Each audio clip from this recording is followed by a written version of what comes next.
반갑습니다. 많은 분들이 알고 계시겠지만 우리 장모님은 아주 철저한 불교 신자였습니다. 어느 정도 철저한 불교 신자였느냐 하면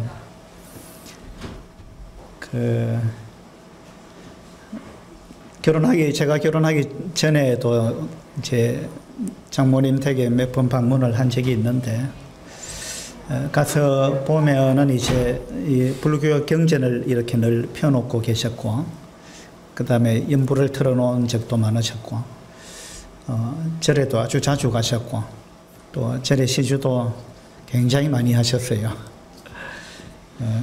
그랬을 뿐만 아니라, 제가 대학생 때 제 아내에게 복음을 전해가지고 제가 교회로 데리고 갔었는데, 우리 장모님이 그로 인해가지고 이제 저를 좀 안 좋아하셨어요. 자기 착한 딸을 교회에 데리고 간 장본인이다. 그래가지고. 감사합니다. 어느 날 제삿날이 됐는데, 우리 처가에서 결혼하기 전에, 옛날에 우리 집에서 제사 드리고 할 때는 제 남자들만 절을 하고 이래 했는데, 우리 처가에는 또 여자들도 절을 하더라고요. 근데 이제 어느 날 제 아내가 절을 안 했죠. 제삿날에.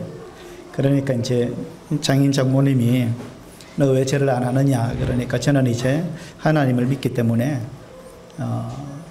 이런 절은 제가 하지 않습니다. 라고 이야기를 했습니다. 그러니까 이제 우리 장모님이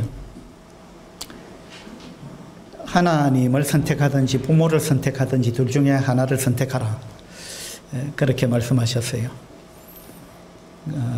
제 아내는 결혼하기 전인데 제가 어떻게 부모님을 버릴 수 있습니까? 그래서 둘 중에 하나를 선택하는 거는 있을 수 없는 거고, 저는 둘 다 선택해야 됩니다. 그렇게 이야기했지만 아니다. 하나만 선택해라. 그렇게 해가지고 결국은 제 아내가 뭐라 했느냐 하면은, 제가 부모님 버릴 수 없지만은 하나님도 버릴 수 없습니다. 하나님은 더 버릴 수 없습니다. 이런 식으로 이야기를 했죠. 그날부로 쫓겨났습니다. 집에서 바로 쫓겨났죠. 그래가지고 이제 그 당시 저희가 부산 서면교회, 지금 연제교회인데 서면교회 다니고 있을 때인데, 그래서 이제 교회에서 잠을 자기도 하고, 어떤 성도님 가정에 이 집에도 있었다 저 집에도 있었다가 그때 이만주 형제님 댁에도 신세를 지고 그렇게 했죠. 그때는 제가 또 고지식 해가지고, 제가 장모님 댁에 방문을 해가지고, 첫 방문을 해가지고 결혼하기 전에 가자마자, 집에 들어가자마자 제가 무릎을 딱 꿇고 기도를 했습니다.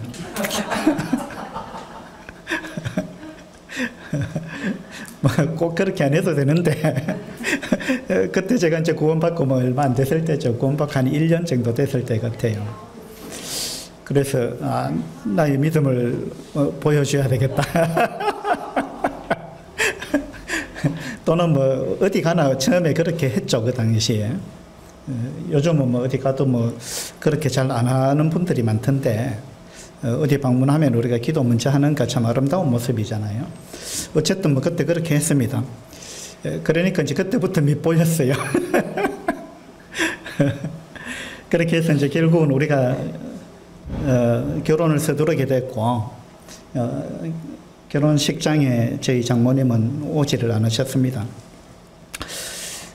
신혼여행 갔다가 집에 찾아뵙겠다 그러니까 이제 오지 말라 해가지고 결국 못 갔습니다. 못 가고, 첫 아이를 낳고, 첫 아이를 안고 이제 처음으로 결혼하고 처음으로 방문을 했죠. 우리 장모님이 이제 아이는 덥석 안고 좋아하셨는데, 저하고는 눈을 안 마주치고, 또 대화를 안 하셨죠. 그래도 이제 첫 발을 들여놨기 때문에 그 뒤로 이제 자주 좀 찾아뵀는데, 갈 때마다 대화는 거절하셨어요. 그러다가 이제 몇 년 계시다가, 몇 년 있다가 이제 김서방 자네 한번 앉아보게. 그게 이제 결혼하고 첫 마디였습니다. 그래서 이제 앉으니까 내가 그동안 자네를 쭉 지켜봤는데, 지난번에 제가 뭐 팔불출이라 해가지고 한번 이야기 드린 것 같은데, 앉으니까 내가 자네를 쭉 지켜봤는데, 자네야말로 진국이네. 그러면서 이제 인정을 하셨고, 그때부터 이제 화해가 됐습니다. 그러다가 이제 그 뒤에 저희 장인어른이 돌아가셨거든요. 장인어른이 돌아가셨는데, 이제 우리가 참석을 했지만 우리가 절을 안 했죠. 장례식 중에. 우리만 안 하는 것이 아니라 그 사이에 저희 큰 처형 부부가 우리를 통해서 주님을 믿었거든요. 그러니까 큰 딸 부부도 절을 안 하잖아요. 거기서 우리 장모님이 또 충격을 받으셨어요. 그래가지고 이제 장례식 끝나고 집에 왔는데 편지가 왔습니다. 편지가 왔는데 내용이 뭐냐 하면, 제 아내한테로 온 편지인데, 다시는 얼굴을 보지 말자. 그런 편지가 또 왔었습니다. 뭐, 2번 쫓겨난 거나 마찬가지죠. 그런 여러 가지 어려움이 있었습니다. 근데 이제 몇 년 전에, 지금부터 한 몇 년 전에 우리 장모님이 저한테 뭐라고 하셨느냐 하면, 내가 평생을 그 불교를 믿었는데 결국은 아무것도 없더라. 그리고 답이 없더라. 내가 많은 스님을 만나봤고 또 많은 대화를 해봤지만 결국은 답이 없더라. 그러면서 자네가 성경 이야기를 쭉 한 것이 그것이 맞는 것 같아. 그렇게 말씀하셨어요. 그래서 이제 복음을 쭉 전했는데 어느 날 믿는다고 고백을 하셨습니다. 자네 말이 맞다. 내가 그걸 믿는다. 그렇게 말씀하셨어요. 제가 그 사실이 안 믿어졌죠. 우리 장모님이 워낙 불교에 철저한 이런 분이셨기 때문에. 그래서 제가 그 말이 안 믿어져가지고 자꾸 이제 제가 확인하기 위해서 또 질문해보고 물어보고 했죠. 어느 날 제가 또 확인을 하니까 장모님이 뭐라 하셨느냐면, 김서방 자네는 참 믿음이 없다. 그렇게 말씀하셨어요. 자네가 믿음이 좋은 줄 알았는데 참 믿음이 없다. 그게 무슨 말씀입니까? 하니까 내가 자네가 나를 지켜봐서 알 텐데 내가 흩은 말 하는 그런 사람이 아닌데 어떻게 내 말을 그렇게 못 믿느냐. 내가 믿는다 하면 믿는 거다. 그래서 내가 하나님 믿고 예수님 믿고 예수님이 내 죄를 다 가지고 가셨다는 사실, 그 사실을 내가 믿는다. 그 장모님이 그런 놀라운 고백을 하셨습니다. 그리고 이제 장례식 하고 나면은 뭐 흔히 이제 불교 믿는 분들은 49제를 하잖아요. 그래서 이제 우리 장모님이 옛날에 내가 죽으면 49제를 해야 될 텐데 그 비용을 내가 자녀들한테 짐을 지우기 싫다 이래가지고 장모님이 그 49제 비용을 별도로 모아 놓으셨어요. 그런데 이제 얼마 전에 뭐라고 말씀하셨느냐 하면 우리한테, 내가 이제 하나님 믿기 때문에 49제 이런 거는 의미가 없다. 그래서 이 49제를 지내지 마라. 그리고 내가 모아놓았던 그 돈을, 49제를 위해서 모아놓았던 그 돈을 누구한테 주라. 뭐 이렇게 말씀하셨어요. 그런데도 이제 우리 처가에는 아직 하나님 안 믿는 분들이 계시잖아요. 뭐 그래서 저는 사위니까 뭐 별 힘이 없고, 그래서 상주와 그 딸들 뭐 의논해가지고 장례식을 했는데 결국은 마지막에 이제 49제를 하자 이런 쪽으로 결론이 또 났습니다. 그래서 이제 제가 이야기를 했죠. 장모님이 그렇게 말씀 안 하셨다. 안 해도 된다고. 하나님 믿기 때문에 의미가 없다. 그래서 이 돈을 누구한테 주라 이렇게 말씀하셨다. 그러니까 그렇게 안 하는 게 좋겠습니다. 했지만 그래도 하는 게 옳다. 이렇게 또 결론이 어떻게 났습니다. 그래가지고 이제 장례식 끝나는 날 산소에 갔다가 그 다음에 이제 절에 가게 됐습니다. 그 절에서 이제 스님이 뭐 할 거 이런 거 쭉 하고 그 다음에 이제 같이 식사를 했습니다. 식사를 하면서 제가 뭐 스님하고 이런저런 많은 이야기를 나누었는데, 한 10년 전인가 제가 그 절에 장모님 모시고 가가지고 스님하고 차를 함께 마시면서 이런저런 많은 대화를 나눈 적이 있는데, 스님이 그날 말씀하시기를 그때 목사님이 어떤 질문을 나한테 했는지 내가 기억하고 있습니다. 그리고 내가 어떻게 대답했는지도 기억하고 있습니다. 그러시더라고요. 그래서 제가 무슨 질문을 했죠? 하고 물으니까, 스님, 정말로 극락이 있습니까? 이렇게 제가 물었다는 거예요. 정말로 극락이 있습니까? 그리고 그걸 믿으십니까? 하고 물었다는 거예요. 그래서 스님이 어떻게 대답했느냐 하면, 극락은 우리 마음속에 있습니다. 그 당시 그렇게 대답을 했다는 거예요. 그리고 지금도 똑같은 대답을 할 수밖에 없다. 그런 말씀을 하셨어요. 어쨌든 뭐 스님하고 많은 대화를 이래 나누고, 제가 쓴 책도 이제 선물을 하고 이랬습니다. 제가 쓴 책을 선물을 하니까 스님도 나도 책을 한 권 선물하겠다 하면서 가져오셨는데, 어떤 책을 가져오셨느냐 하면 로마서 강해를 가져오셨어요.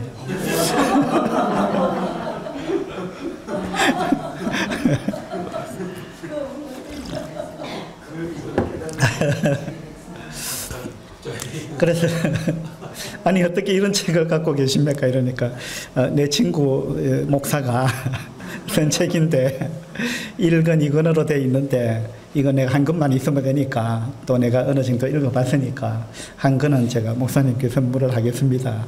그래가지고 또 그 한 권을 받아왔습니다. 그러면서 또 어떤 이야기를 하셨느냐 하면, 아까 산소에서 목사님이 기도를 하셨는데, 이제 우리 장모님 몸이 한 줌의 흙으로 이렇게 땅에 묻혔지만 나중에 다시 부활하게 될 것이고 우리가 다시 만나게 될 그러한 산소망이 있음으로 인해서 감사합니다. 뭐 이런 내용의 기도를 제가 드렸습니다. 그래서 그 이야기를 하시는 거예요. 아까 목사님이 그렇게 기도하셨는데, 들어보면서 참, 이거 다 불태워버렸는데 어떻게 부활한다는 말이냐. 참 불가능한 이야기를 하고 계시다. 그 이야기를 하시더라고요. 그래서 제가, 스님, 하나님은 무에서 유를 창조하신 분인데 아무것도 없는 것에서 모든 걸 창조하신 분이고 말씀으로 다 창조를 하셨는데, 그런 하나님에게 있어서 이 화장한 이 한 줌의 흙을 다시 몸으로 부활시키는 것은 이건 식은 죽먹기입니다. 제가 이제 그렇게 말씀을 드렸습니다.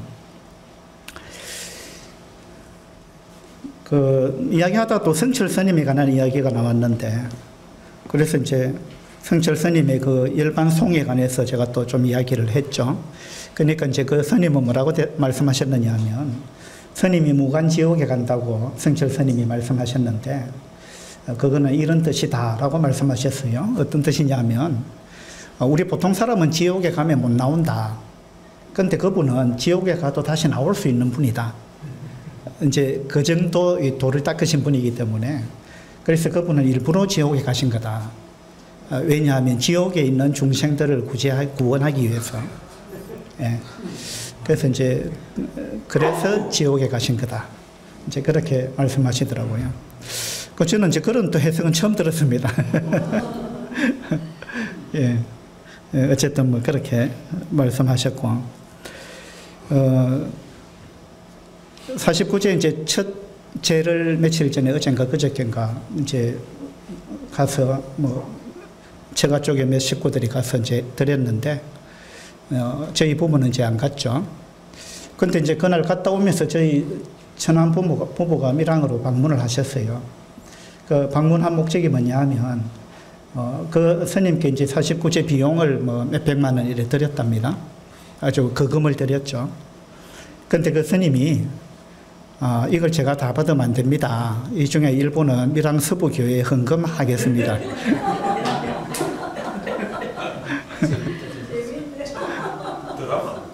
네. 재미있죠. 그렇게 해서 이제 우리 처남이 200만 원을 가져오셨어요. 그래서 제가 이제 어제 스님께 전화를 드렸습니다. 뭐 전화를 드려가지고 스님 이거 제가 참 받으면 안 될 것 같습니다. 뭐 이렇게 이제 말씀을 드렸는데 스님이 하시는 말씀이 아니 교회에서 누구 헌금은 받고 누구 헌금은 안 받고 그러면 됩니까? 제가 밀양서복에 헌금하는 거니까 받으셔야 합니다. 예, 또 그렇게 말씀하시더라고요. 그래서 제가 뭐 누구 거는 받고 누구 거는 안 받고 또 말씀을 듣고 보니까 그렇네요 하면서 이제 어쨌든 감사합니다 하고 이제 어제 그렇게 인사를 드렸습니다.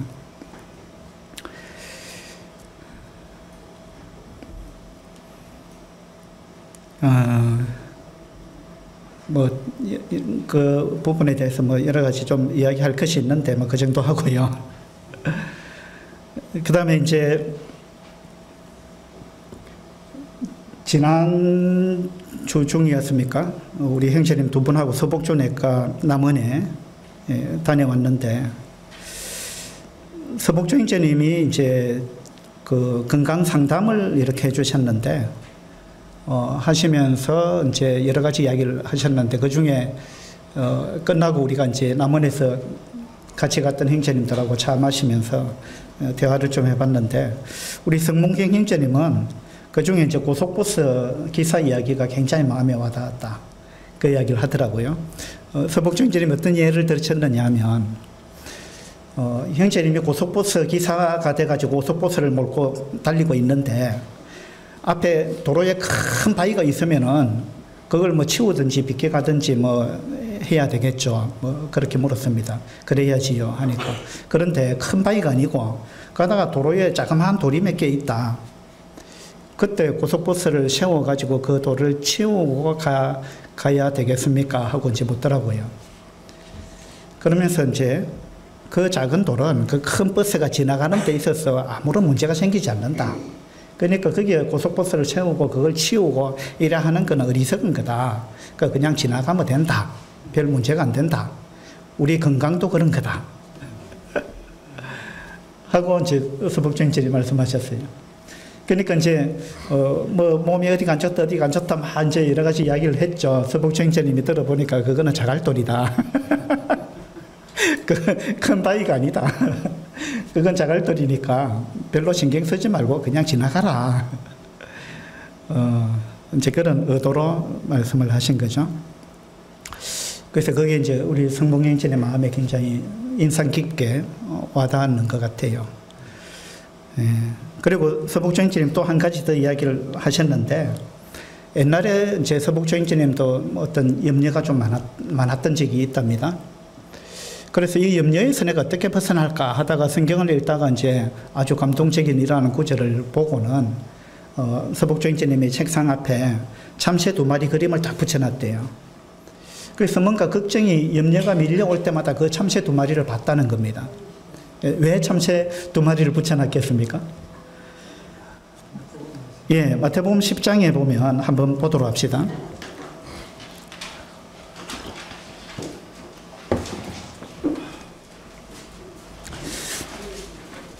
마태복음 10장 29절입니다. 29절.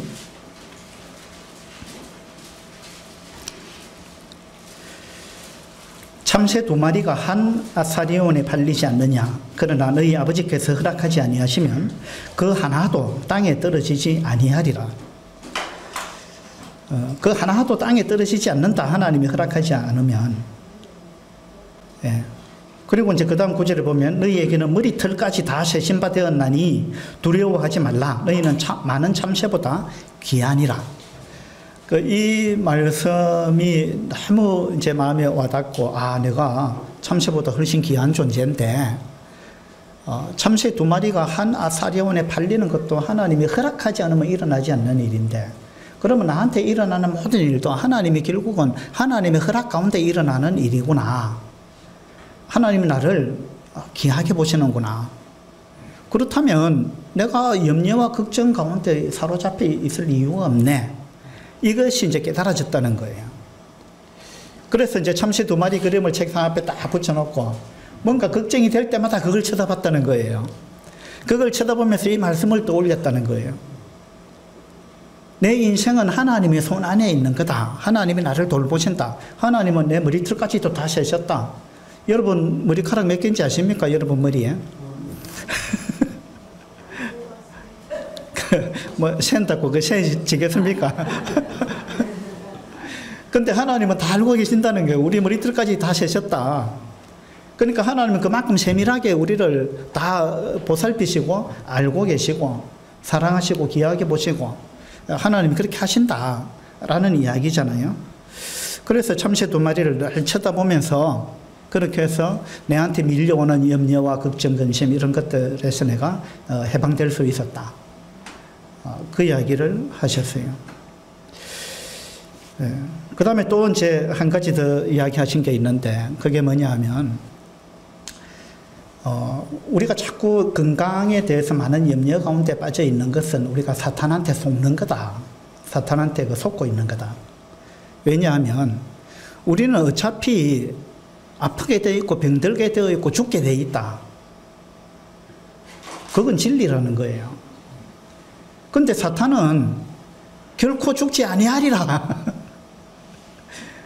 저 처음에 선악과를 먹을 때도 그죠? 하나님이 이걸 선악과를 먹으면 반드시 죽는다 이렇게 말씀하셨는데 사탄은 그거 먹어도 결코 안 죽는다 이렇게 이야기했다는 거예요. 같은 원리로 우리는 어차피 죽게 되어 있고 병들게 되어 있다는 겁니다. 나이가 들면 몸에 탈이 나게 되어 있다는 거예요. 그런데 사탄은 죽으면 안 된다. 병들면 안 된다. 아프면 안 된다. 큰일 난다.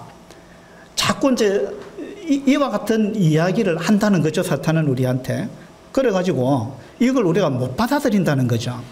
나이가 들면서 우리가 몸이 쇠약해져 가고 그죠. 우리의 몸은 날로 후패해져 가는 건데 그게 진리인데 그래서 아플 수밖에 없는 거고 병들 수밖에 없고 죽을 수밖에 없는데 이 큰일 났다고 자꾸 우리는 생각한다는 거예요. 큰일 났다. 큰일 난 게 아닌데 그리고 이제 그게 큰일 난 게 아닌데 근데 우리는 큰일 났다 이제 와 이제 내가 죽는구나 뭐 어차피 죽는데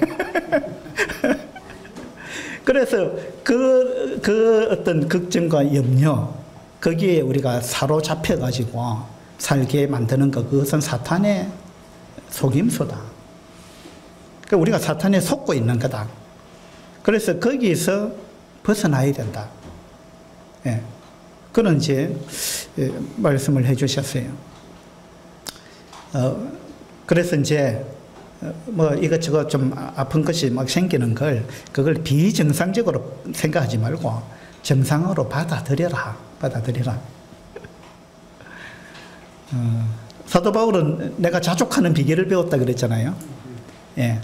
그래서 이제 우리도 자족하는 비결을 배우는 거 이게 참 필요하다 이런 생각이 들었습니다. 저는 이제 성공행진이면 고속버스 기사 이야기가 마음에 와닿았다 그랬는데 저는 이 마지막 이야기가 참 제 마음에 와닿았어요. 야, 사탄이 우리가 신체적으로 뭐 병들고 아픈 거 이런 부분에 완전히 우리가 사로잡혀 가지고 거기에 함몰돼 가지고 염려 가운데 살아가게 하는 거 이거는 사탄의 속임수구나. 이런 생각이 들었습니다. 그 성경에 장망성이라는 단어가 나오는데 어디에 나오는지 아십니까? 장망성. 예, 개역 개정에는 좀 단어가 바뀌었는데 개역 개정 성경에는 멸망의 성읍 이렇게 나옵니다.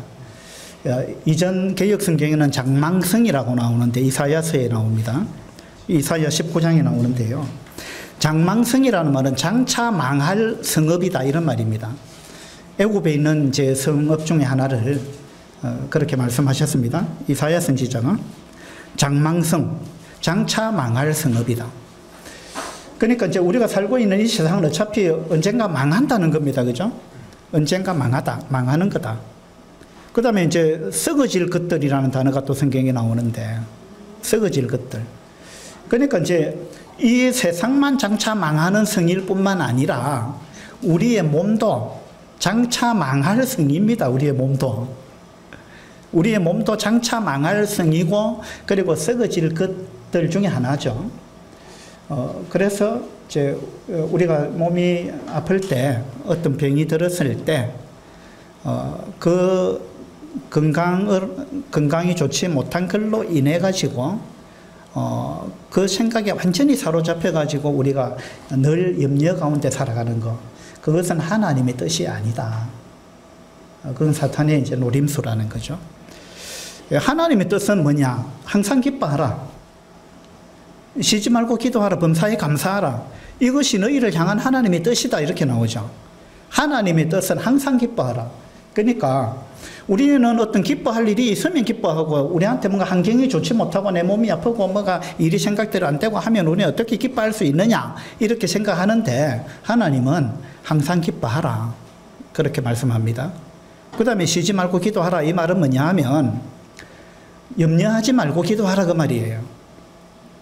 걱정하지 말고, 염려 가운데 살아가지 말고 기도해라. 그 다음에 찬양해라. 항상 기뻐하라. 찬양해라. 항상 기뻐하고 쉬지 말고 기도하고, 그 다음에 범사에 감사하라. 그죠? 이것이 하나님의 뜻입니다. 그래서 우리는 자꾸만 변명을 하죠. 뭐 기뻐할 만해야 기뻐하고, 감사할 게 있어야 감사하고, 뭐 이렇게 생각합니다. 근데 감사할 게 많거든요, 사실은. 근데 우리는 내가 뭐가 안 좋으면, 뭐 이제 몸이 아프다든지, 또 일이 잘 안 풀린다든지, 뭐 이 근심 걱정 다른 어떤 문제가 생겼다, 그러면은 감사할 게 없다고 생각하는 거예요. 그것이 이제 사탄의 노림수입니다. 우리는 사실은 감사할 것이 많이 있습니다. 마태복음 6장을 또 한번 보도록 합시다. 25절입니다. 25절. 그러므로 내가 너희에게 이르노니 목숨을 위하여 무엇을 먹을까, 무엇을 마실까, 몸을 위하여 무엇을 입을까 염려하지 말라. 자, 염려하지 말라. 그렇게 말씀하셨습니다. 26절에 공중의 새를 보라. 심지도 않고 거두지도 않고 창고에 모아들이지도 아니하되 너희 하늘 아버지께서 기르시나니 너희는 이것들보다 귀하지 아니하냐. 자, 공중의 새를 좀 봐라. 새를 보고 생각을 해라. 그 새가 뭐 창고가 있느냐, 창고에 먹을 걸 가득 쌓아놨느냐, 1년치를 쌓아놨느냐, 10년치를 쌓아놨느냐, 뭐 그런 이야기예요. 뭐 내일 것도 쌓아놓은 게 없어요, 그죠? 근데 공중의 새는 염려 안 한다 이 말입니다. 우리는 뭐 새가 운다 이러는데 영어에는 새가 노래한다 이렇게 돼 있어요, 언어 자체가. 그 새는 보면 늘 노래하고 사는 것 같아요. 그러면서 너희 하늘 아버지께서 기르시나니 너희는 이것들보다 귀하지 아니하냐. 하나님이 참새보다 너희들이 귀하고 많은 참새보다 귀하다 그랬잖아요. 예, 이것들보다 귀하다 그렇게 말씀하셨고, 27절에 너희 중에 누가 염려함으로 그 키를 한 자라도 더할 수 있겠느냐.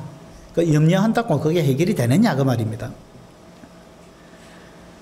28절에도 보면 또 너희가 어찌 어복을 위하여 염려하느냐. 들의 백합화가 어떻게 자라는가 생각하여 보라. 생각하여 보라. 공중의 새를 보라. 그 다음에 들의 백합화를 보면서 생각해라. 생각해라. 왜 그래 생각이 없느냐 그 말입니다. 이런 걸 보면서 좀 생각해라.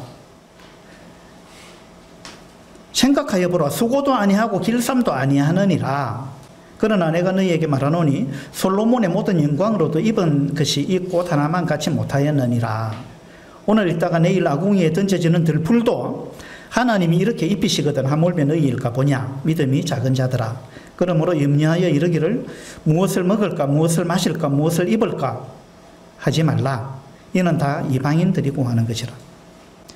그래서 계속해서 염려하지 말라고 주님이 말씀하십니다. 염려하지 마라. 새들도 염려 안 한다. 들의 백합화도 염려 안 한다. 그러니까 염려하지 마라. 너희는 그것들보다 훨씬 더 귀하다. 내가 돌보고 있다. 그렇게 말씀하고 있습니다. 그리고 이렇게 염려하는 거는 이건 다 이방인들이 하는 거다. 이방인들이 한다 이 말은, 여기서 이방인이라는 말은 하나님 믿지 않는 사람들을 의미하죠. 하나님을 믿지 않는 사람은 하늘 아버지가 없다 이 말입니다. 그런데 너희들은 아버지가 있지 않느냐. 그것도 온 우주의 주인이신 하나님, 온 우주를 다스리시는 하나님, 그 하나님이 아버지이지 않느냐. 그리고 아버지가 있는데 왜 걱정하느냐 이 말입니다. 고아들은 아버지가 없으니까 염려할 수 있죠. 근데 너희들은 고아가 아니다. 아버지가 있다. 그것도 전지전능한 아버지가 있지 않느냐. 근데 왜 염려하느냐. 그 이야기입니다. 그러면서 이는 다 이방인들이 구하는 것이라 너희 하늘 아버지께서 이 모든 것이 너희에게 있어야 할 줄을 아시느니라. 있어야 할 줄 안다. 하나님이 우리한테 무엇이 필요한지 또 우리한테 어떤 어려움이 있는지 이거 다 알고 계신다는 겁니다. 33절에 그런즉 너희는 먼저 그의 나라와 그의 의를 구하라. 그리하면 이 모든 것을 너희에게 더하시리라. 우리가 먼저 해야 될 게 있어요. 그게 뭐냐 하면 그의 나라와 그의 의를 구하는 겁니다. 우리가 어떤 염려 속에 파묻혀 버리면요, 그의 나라와 그의 의는 우리 생각 가운데 사라져 버립니다. 다시 말해서 우리가 하나님께서 우리한테 맡기신 일이 있잖아요. 영적인 일, 하나님께서 맡기신 사명, 그와 같은 일이 있는데 중요한 일이 있어요. 우리 인생에 있어서 정말 중요한 것, 그것이 있는데 우리가 어떤 염려 가운데 사로잡혀 버리면 하나님이 나한테 뭘 맡겼는지, 내가 어떻게 살기를 원하는지, 우리가 어떤 영적인 삶을 살아야 되는지 이런 부분은 우리 생각 가운데서 사라져 버린다는 거예요. 이게 이제 사탄의 노림수죠. 염려 가운데 빠져가지고 아무것도 못하게 만들어버리는 겁니다. 그러니까 정말 중요한 일을 못하게 하는 거죠. 영적인 일, 하나님이 맡기신 일, 정말 가치 있는 거, 영원한 거, 이런 부분에서 관심을 빼앗아 버린다는 겁니다. 우리가 염려에 빠지게 되면. 그뿐만이 아니죠. 염려에 빠지면 가장 중요한 삶의 목적을 잃어버릴 뿐만 아니라 그 염려에 갇히면 우리 건강도 자꾸 안 좋아집니다. 건강에 대해서 염려하면은 건강이 더 안 좋아져요. 이게 이제 아이러니인데. 그래서 너희는 먼저 그의 나라와 그의 일을 구하라. 그리하면 이 모든 것을 너희에게 더하시리라. 이렇게 주님이 약속하셨습니다. 그러므로 내일 일을 위하여 염려하지 말라. 자, 우리는요, 자꾸만 내일 일을 염려합니다. 그러니까 아직 일어나지 아니한 일을 미리 땡겨서 염려한다는 거예요. 그 일이 내일 일어날지 안 일어날지도 몰라요. 그런데 우리는 미리 염려한다는 겁니다. 저기 스크린 좀 띄워주세요. 자, 이거 한번 읽어보세요.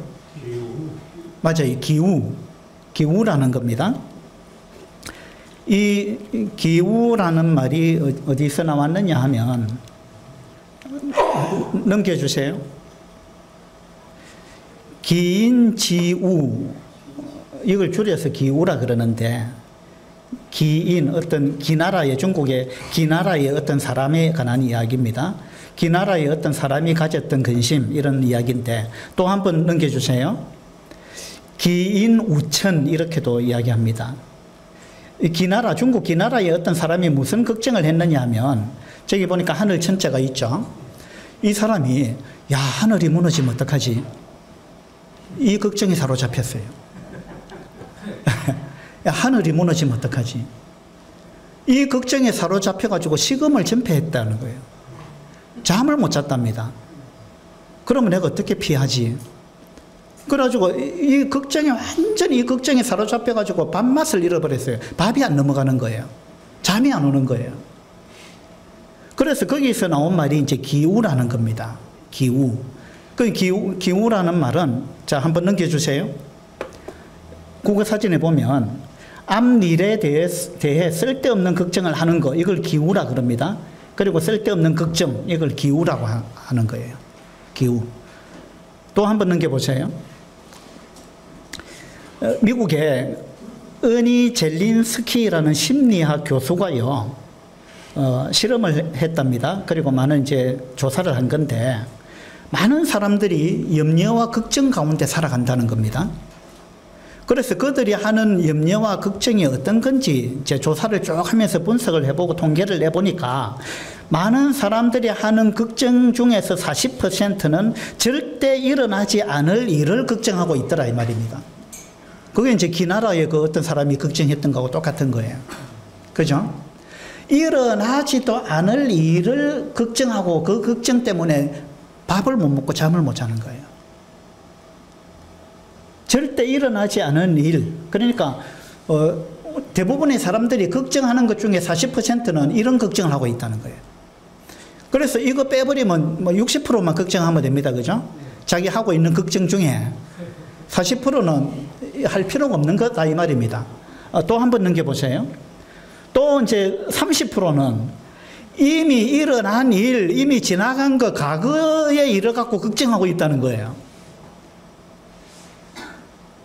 이미 지나간 건데. 민수 씨가 그래요. 내가 그렇다고 이러고. 그러니까 그건 걱정할 필요가 없는 겁니다. 그러면 70%가 우리 걱정하는 것 중에 70%가 사실은 의미 없는 걱정을 하고 있다 이 말입니다. 또 한 번 넘겨보세요. 또 그 중에 26%는요, 신경 쓰지 않아도 될 만한 사소한 일이라는 거예요. 아까 고속버스 몰고 가는데 그 자갈돌 몇 개 있는데 그 버스를 세워야 되느냐 이 말이에요. 예. 그거 신경 안 쓰고 그냥 지나가면 된다 이 말이에요. 그 우리 몸에 뭐 사소한 아픔들이 있다 이거죠. 그 좀 지나면 또 나아진다는 거예요. 하나님 우리 몸을 그렇게 만들어 놨어요. 그래서 신경 쓰지 않아도 될 만한 사소한, 이거 다 합하면 이제 몇 %입니까? 예? 96%. 그러니까 이게 대부분의 사람들이 염려하고 걱정하는 것 중에서 96%는 걱정할 필요도 없는 걸 갖고 걱정하고 있다 이 말입니다. 예. 대부분 그렇답니다. 그러면 이제 또 한 번 넘겨봅시다. 4% 남았는데 그 4%가 우리가 걱정해서 해결될 수 있는 일. 그러니까 여러분이 걱정하고 있는 게 있다면 그 중에 96%는 쓸데없는 걱정이고 그 중에 4% 정도는 막 걱정 좀 해도 될 만한 것, 그런 거다. 그 이야기입니다. 그러니까 뭐 100% 중에 4% 뭐 별것도 아니잖아요. 그러니까 막 걱정 좀 덜쳐버리고 그렇게 항상 기뻐하고 범사에 감사하고 기도하고 그렇게 사는 게 하나님의 뜻이다. 이런 부분을 믿음으로 좀 받아들이시면 좋겠습니다. 빌립보서 4장을 한번 보도록 합시다.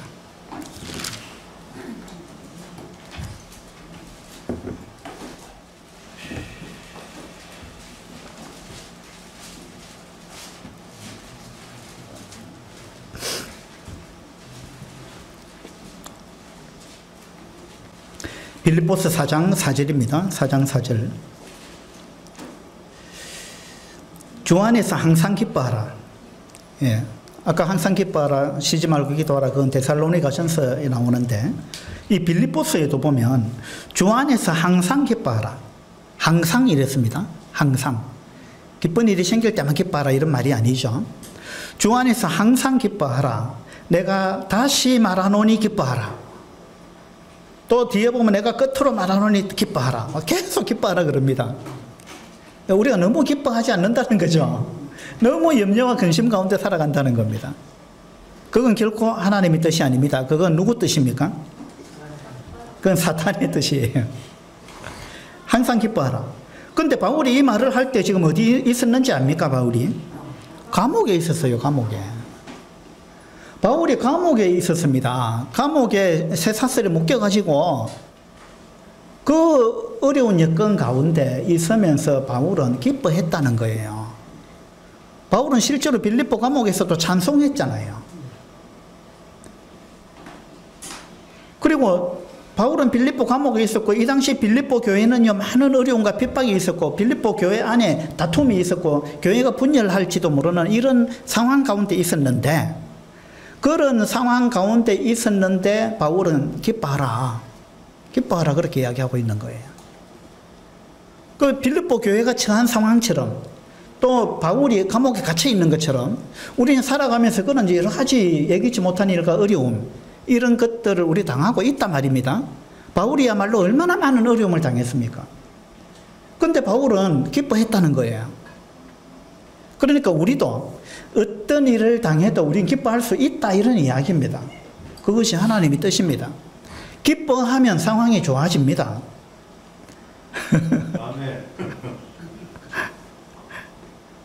예. 그리고 하나님 우리를 돌보시잖아요. 그 다음에 하나님께서 우리한테 허락하신 일이잖아요. 그리고 모든 것이 합력하여 선을 이룬다고 말씀하셨잖아요, 하나님이. 우리는 그걸 믿어야 됩니다. 그 다음에 주 안에서 항상 기뻐하라. 내가 다시 말하노니 기뻐하라. 너희 관용을 모든 사람에게 알게 하라. 너희 관용을 모든 사람에게 알게 하라. 관용, 너그러운 마음 아니에요? 그러니까 염려 가운데 빠지면 우리는 너그러운 마음이 없어져 버립니다. 염려 가운데 빠지면 우리 속이 굉장히 좁아져요. 우리 마음이 굉장히 좁아지고 우리 시야가 좁아집니다. 염려 가운데 사로잡히면. 그죠? 그래서 너희 관용을 모든 사람에게 알게 하라. 이 관용은 언어로 어떤 의미가 있느냐 하면 역경을 당해도 쉽게 동요하거나 넘어지지 않고 평정을 유지하는 성숙하고 유연한 성품, 이런 의미를 갖고 있습니다. 그리고 이 내적인 평온함을 유지하는 성품, 역경을 당하거나 넘어지거나 여러 가지 어려움을 당해도 그 가운데서도 내적인 평온함을 유지할 수 있는 성품, 그런 너그러운 시각, 이와 같은 의미를 갖고 있다는 겁니다. 이 관용이라는 단어가. 그래서 너희 관용을 모든 사람에게 알게 하라. 그 다음에 나온 말씀이 뭐냐면 주께서 가까우시니라. 주님 오실 날이 가까웠다. 이 땅은 별것 아니다, 이런 의미가 있을 수도 있고, 그 다음에 주께서 가깝다라는 말은 시간적으로 주님 오실 날이 가깝다는 의미만 있는 게 아니고요, 이건 공간적으로 주님이 가까이 계신다, 주님이 너와 함께 계신다라는 의미도 됩니다. 주께서 가까우시니라. 주님이 너와 함께 하지 않느냐, 주님이 너 옆에 있지 않느냐, 너를 도우려고. 그리고 주님이 너를 돌보신다, 그 이야기입니다. 그러니까 내가 세상 끝날까지 너희와 항상 함께 있겠다, 주님 약속하셨잖아요. 두려워하지 말라, 내가 너와 함께 함이라. 네가 어디로 가든지 내가 너와 함께 하겠다. 성경에는 내가 너와 함께 하겠다라는 약속을 계속 반복하고 있습니다. 두려워하지 말라, 염려하지 마라, 내가 너와 함께 있다. 그죠? 이 사실을 우리가 믿어야 되는 겁니다. 구원받는 믿음만 믿음이 아니고 우리의 실제 삶 가운데 주님이 나와 함께 하신다, 주님이 나를 돌보신다, 이 사실을 우리가 믿어야 되는 거죠. 그 다음에 6절에 보면 아무것도 염려하지 말고, 그러니까 주께서 가까이 계시니까 아무것도 염려하지 마라, 그런 의미입니다. 아무것도 염려하지 말고. 염려라는 단어는요, 원어로 보면 나뉜다, 둘로 나뉜다, 이런 의미가 있어요. 그러니까 마음이 나누어진다는 거예요. 그러니까 염려에 빠지면 우리의 마음이 하나가 안 되고 마음이 나누어져 가지고 하나님을 향한, 하나님이 주신 어떤 삶의 목적, 이런 걸 표대로 해서 우리가 한 방향으로 나아가야 되는데, 우리 속에 염려가 들어오면 이 마음이 나뉘어져 가지고 그 표대를 잃어버리고 엉뚱한 방향으로 간다, 이 말입니다. 그래서 아무것도 염려하지 말고 다만 모든 일에 기도와, 염려하지 말고 기도해라, 이 말이잖아요. 염려하지 말고 기도해라. 그래서 기도할 수 있는데 왜 걱정하십니까, 이런 복음성가 있잖아요. 서울 쪽으로 고속도로 경부선 쭉 타고 가다 보면 그 서울 근처에 가면은 크게 건물에다 이 글을 적어 놨습니다. 기도할 수 있는데 왜 걱정하십니까? 저는 경부선으로 운전해 갈 때마다 그걸 보면서 참 감동이 되더라고요. 건물에 크게 적어 놨어요. 기도할 수 있는데 왜 걱정하십니까? 근데 우리 사람들은 거꾸로 해요. 염려할 수 있는데 왜 기도하십니까?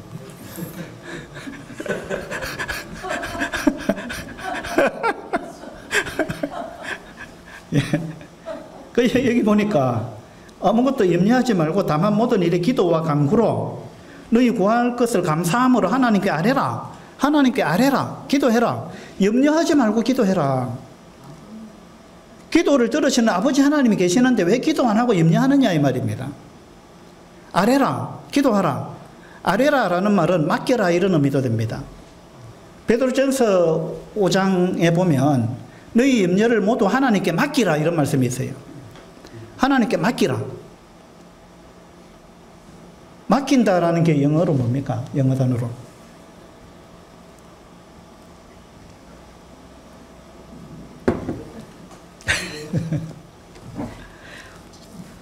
영어 성경에 보니까 맡긴다라는 단어가 캐스트라고 되어 있더라고요. C-A-S-T, 캐스트.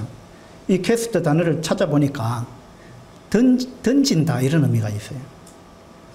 그러니까 너희 염려를 하나님께 맡기라 이 말은 하나님께 네가 갖고 있는 염려를 네가 들고 있지 말고 하나님께 던져버리라. 이걸 제가 던졌습니다. 하나님께 던져라. 하나님께 맡겨라. 맡긴다는 말은 던지라. 그 다음에 또 어떤 영어 성경에는 put, P-U-T, put 이렇게 번역해 놨더라고요.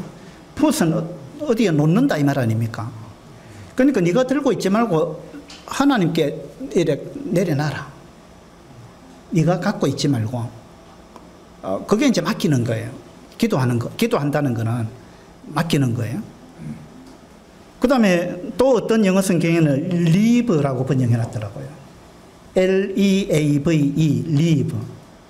leave라는 말이 맡긴다라는 말인데 이 영어 사전에 찾아보니까 맡긴다라는 의미도 있고 떠나다라는 의미가 있잖아요. 우리는 떠난다라는 의미로 더 많이 알고 있죠. leave라는 단어를. 그러니까 맡긴다라는 말은 이 내려놓고 그쪽으로 던져놓고 그 다음에 떠나라 이 말이거든요. 거기서 완전히 벗어나라, 떠나라 이제 완전히 맡기고. 그 다음에 이걸 헬라 원어로 맡긴다라는 단어를 보니까요. 어떤 의미가 있느냐 하면 무엇 위에 던진다 이런 의미가 있어요. 위에 던진다. 그러니까 위를 보고 내가 갖고 있는 염려, 지고 있는 거, 내 이마에 머리에 막 이고 있는 거 이걸 계속 이고 있지 말고 위를 보고 던져라. 위를 보고 던져라. 그 뭡니까? 하나님한테 던져버리라. 그 말입니다. 그 헬라 원어로는 이제 그런 의미가 있어요. 위로 던진다. 그러면 영어로 이제 위에다 준다는 게 뭐 give up입니다. 영어로 하면. give up이 무슨 뜻입니까? 포기하라, 포기하다 이런 말 아닙니까? 그러니까 내가 지고 있지 말고 내가 해결하려고 하지 말고 내가 책임지려고 하지 말고 내가 다 하려고 하지 말고 너는 그냥 포기해라. 하나님께 줘버리라. give up이 그겁니다. 하나님께 줘버리라. 맡겨버리라. 예. 내 인생을 내가 주관하는 게 아닌데 인생의 주관자는 하나님이잖아요. 그리고 미래를 내가 주관할 수 없잖아요. 그런데 우리는 자꾸 미래의 내일 일을 걱정하잖아요. 내일 일을.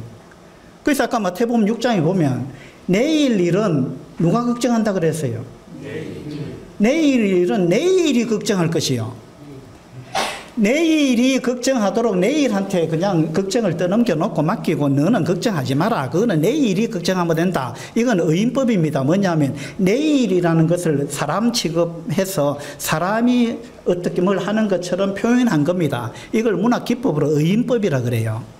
그래서 내일 일은 그 걱정은 내일이 하도록 거기에 맡겨놓고 네가 그걸 떠맡아 가지고 걱정하지 마라. 내일 일은 내일이 걱정한다. 그러니까 보세요. 절대 일어나지 않을 일, 내일 일. 내일 무슨 일이 일어날지 우리는 모른다는 거예요. 미래를 내가 주관할 수 없잖아요. 그래서 그걸 주관하시는 분은 하나님이기 때문에 어쨌든 모든 염려를 하나님께 맡기는 자세 이런 게 이제 필요하다는 겁니다. 그 일반 교회 다니는 사람들은 교회 갈 때마다 막 그 제 용서 해달라고 막 울고불고 막 하나님한테 막 죄를 고하죠. 용서해달라고. 그래 놓고 돌아갈 때 그거 도로 지고 갑니다. 그죠? 우리가 이제 염려하는 것도 원리가 똑같아요. 비슷해요, 보면은. 하나님께 기도해 놓고 그거 도로 가져가는 거예요. 맡기라는 말은 그런 의미가 아니죠. 던져버려라. 던져버리라. 위를 향해서 던져버리라. 맡기라는 말은 그런 의미를 갖고 있습니다. 그 다음에 6절에 보면 빌립보서 4장 6절에 기도와 간구로 너희 구할 것을 하나님께 아뢰라 그랬는데 어떻게 아뢰라 그랬어요? 감사함으로 아뢰라. 감사함으로. 감사함으로. 그러니까 여기서 감사함으로 아뢰라. 염려를 갖고 기도하는데 어떻게 감사함으로 기도할 수 있느냐? 그거 뭐냐 하면 내 기도를 하나님이 들으신다라는 걸 믿으라 이 말입니다. 하나님이 나를 사랑하고 계시고 하나님이 내 기도를 듣고 계시고 하나님은 나를 돌보시는 분이고 내한테 어떤 것이 필요한지 아시는 분이고 하나님은 나와 함께 계시는 분이고 맞죠? 많은 참새보다 나를 귀하게 보시는 분이고 그래서 그런 분이라는 걸 믿고 감사함으로 기도해라 그 말입니다. 그 다음에 뭐 감사할 게 있어야 자꾸 감사하죠 이런 생각에 우리가 빠지기 쉬운데 우리가 제일 못하는 수학이 뭐냐 하면 제일 어려운 수학 문제가 뭐냐 하면 받은 복을 세어보는 거 이거 제일 못해요. 받은 복을 세어보는 거. 받은 복을 세어보면 엄청 많습니다. 예. 받은 복을 세어보는 거 이게 참 못합니다. 찬송가 429장 한번 펴보세요. 찬송가 429장에 뭐라고 나옵니까? 받은 복을 세어보아라. 그 다음 뭡니까? 크신 복을 네가 알리라. 그죠? 받은 복을 세어봐라. 세상 모든 풍파 너를 흔들어. 그 다음 뭡니까? 약한 마음 낙심하게 될 때에 세상 모든 풍파 우리는 살아가면서 많은 풍파를 경험하는 겁니다. 그래서 세상의 모든 풍파가 너를 막 흔들어 갖고 네가 낙심하게 될 때 그때 네가 뭘 생각해야 되느냐 하면 받은 복을 생각해라. 받은 복을 세어봐라. 받은 복. 근데 우리가 염려 가운데 빠진 사람의 특징은 뭐냐면 그 생각이 굉장히 부정적입니다. 긍정적인 게 없어요. 굉장히 부정적입니다. 그래서 우리가 그때 생각을 바꿔야 된다는 겁니다. 긍정적으로 생각을 바꿔가지고 하나님은 지금도 나를 사랑하고 계신다. 하나님은 내 편이다. 그리고 하나님이 지금까지 나한테 얼마나 많은 것을 주셨는가. 그 받은 복을 세어보라는 겁니다. 찬송가 413장 한번 봅시다. 찬송가 413장 거기 보면 내 평생에 가는 길 순탄하여 늘 잔잔한 강 같은지 큰 풍파로 무섭고 어렵든지. 자, 내 평생에 가는 길이 늘 순탄하지만 않죠. 순탄해갖고 늘 잔잔한 강 같을 때도 있고 또 큰 풍파로 무섭고 어려울 때도 있다는 겁니다. 그런데 이런 일이 있든 저런 일이 있든지 간에 나의 영혼은 어떻다고요? 늘 편하다. 내 영혼 평안해. 내 영혼 평안해. 저 마귀는 우리를 삼키려고 입 벌리고 달려와도 주 예수는 우리의 대장 되니 끝내 싸워 이기리라. 이 찬송을 작사한 사람이요 1871년도에 이 사람이 미국 시카고에 살고 있을 때 시카고에 큰 화재가 일어나 가지고 이 사람이 막대한 재산 피해를 입었습니다. 그리고 이제 2년 지나 가지고 1873년에 자기 아내를 위로하기 위해서 아내와 네 딸을 데리고 유럽 여행을 가기로 했습니다.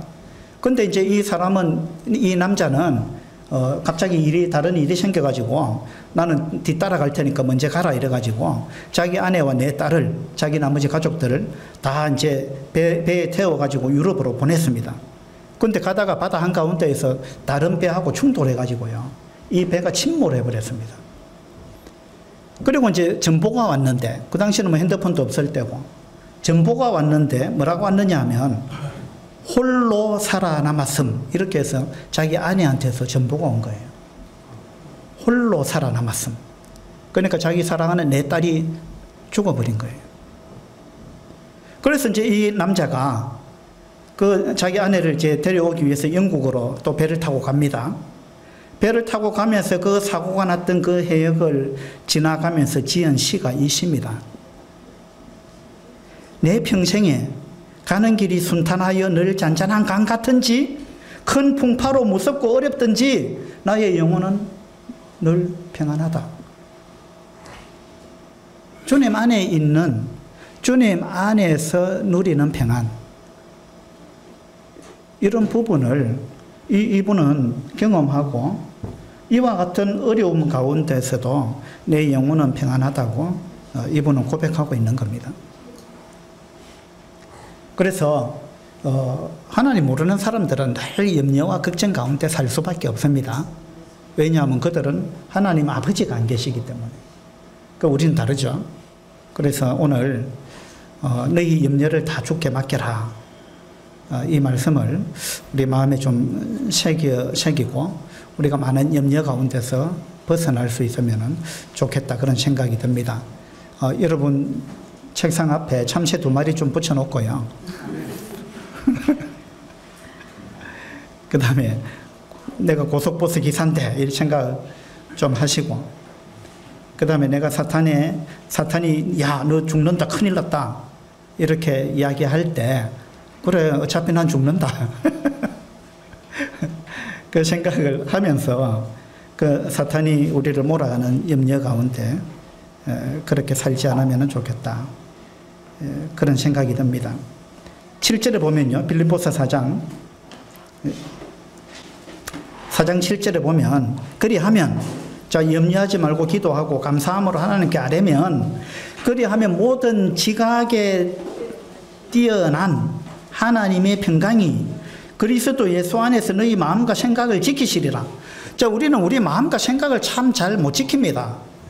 내가 내 마음과 내 생각이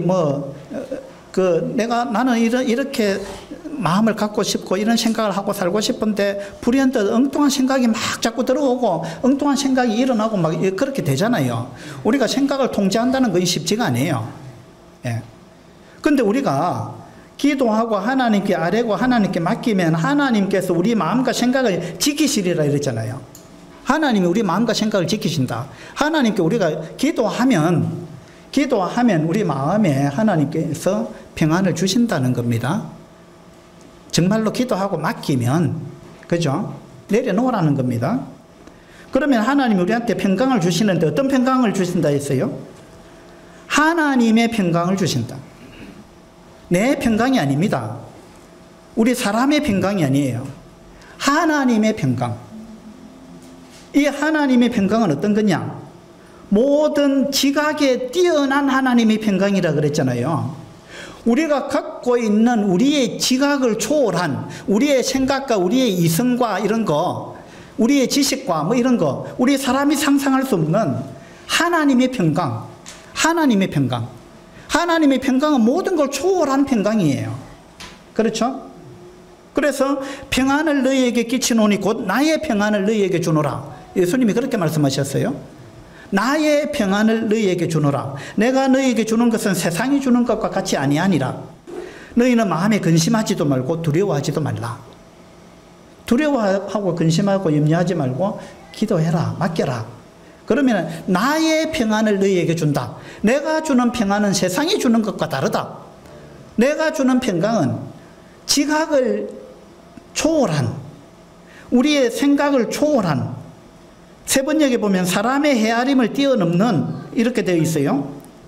저는 이제 북한 사람이 보는 조선어 성경이 있는데 거기 보니까 어떻게 번역해 놨느냐 하면 사람으로서는 감히 생각할 수도 없는 평강, 그 평강을 하나님이 주신다. 그 다음에 현대어 성경에 보면 인간의 이해를 훨씬 더 초월한 하나님의 평강, 그 평강을 주신다. 그래서 우리의 마음과 생각을 하나님이 지켜주신다. 여기 지킨다라는 단어는요, 이거는 군사용어입니다. 보초를 쓴다, 이런 이야기입니다. 그러니까 사탄은요, 자꾸 우리 속에 엉뚱한 생각을 자꾸 침투시키고자 하는 거예요. 그래서 여러 가지 의심, 그 다음에 염려, 걱정, 막 이런 거, 이 사탄은 계속 우리 머릿속에, 우리의 마음속에 이런 걸 막 침투시켜가지고 우리가 염려 가운데 사로잡혀가지고 전혀 하나님의 사람다운 삶을 못 살도록 그렇게 하는 것은 사탄의 작전입니다. 그런데 우리가 하나님께 맡기고 하나님께 기도하고 하면 하나님께서 보초를 세워가지고 우리 생각과 마음을 지키시겠다.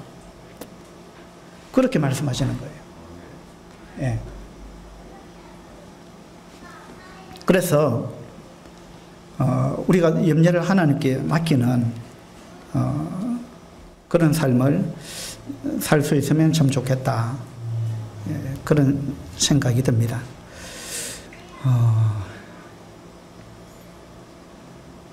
걱정이 많죠? 오늘부터 좀 하나님을 믿고 맡기는 그런 훈련을 우리가 할 수 있으면 좋겠습니다. 잠언에도 보면 모든 지킬 만한 것 중에 더욱 네 마음을 지켜라. 마음을 지켜라. 생명의 근원이 이에서 난다. 이런 말씀이 있습니다. 기도하겠습니다.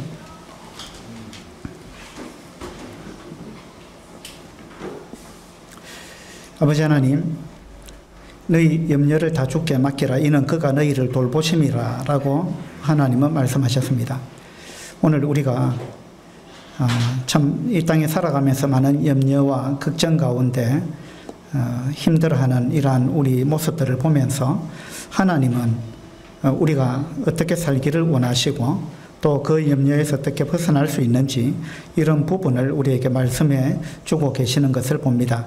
아버지 하나님, 우리에게 믿음을 더하시고 하나님이 우리 가까이 계시고 우리와 함께 계시다는 사실, 또 하나님께서 우리를 귀하게 보고 계신다는 사실, 이와 같은 사실을 믿고 우리 모든 염려를 하나님께 맡기고 던져버리고 거기서 떠날 수 있는 이러한 믿음을 우리에게 주시기를 바랍니다. 그래서 하나님께서 우리에게 맡기신 더 중요한 일, 이러한 부분을 놓치지 않도록 해 주시기를 바랍니다. 염려의 포로가 되어서 살아가지 않도록 하나님 우리를 도와주시기를 바랍니다. 감사드리며 우리 주 예수 그리스도 이름으로 기도드립니다.